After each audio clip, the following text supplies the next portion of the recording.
আসসালামু আলাইকুম রহমতুল্লাহ। পবিত্র মাহে রমজানের সবাইকে শুভেচ্ছা জানাচ্ছি। পবিত্র মাহে রমজানের ৮ই মার্চ আজকে বিশ্ব নারী দিবস। যে মা ১০ মাস ১০ দিন আমাদের গর্ভ রেখে দুনিয়ার মুখ দেখিয়েছেন, তিনি হচ্ছেন একজন নারী, তিনি আমাদের মা। আজকে সেই নারী দিবস। একজন পুরুষের সম্পূর্ণরূপে তখনই প্রাধান্য পায় যখন সে একজন নারীকে ভালোবেসে কবুল করে তার সংসারে নিয়ে আসে। তিনিও একজন নারী। তাই এই নারী দিবসে পৃথিবীর সমস্ত নারীর জন্য অনেক অনেক দোয়া এবং শুভকামনা রইল।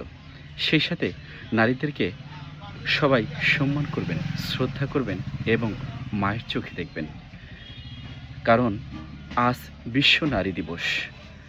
নবী করিম সাল্লাল্লাহু আলাইহি সাল্লাম, আমাদের স্রষ্টা, যিনি আমাদের সৃষ্টি করেছেন, তিনি নারীদেরকে অনেক সম্মানের জায়গায় দেখেছেন, কারণ মায়ের পায়ের নিচে সন্তানের ভেস্ত। তাই নারীদেরকে সবাই বেশি বেশি সম্মান করবেন এবং শ্রদ্ধা করবেন। তাদেরকে কখনো কষ্ট দিবেন না, তাদেরকে ভালোবেসে আলিঙ্গন করে রাখুন। বিশ্ব নারী দিবসে পৃথিবীর সমস্ত নারীদেরকে হৃদয়ের অন্তঃস্থল থেকে অসংখ্য দোয়া এবং শুভকামনা রইল। সবাই ভালো থাকুন, সুস্থ ও সুন্দর থাকুন। আল্লাহ হাফেজ।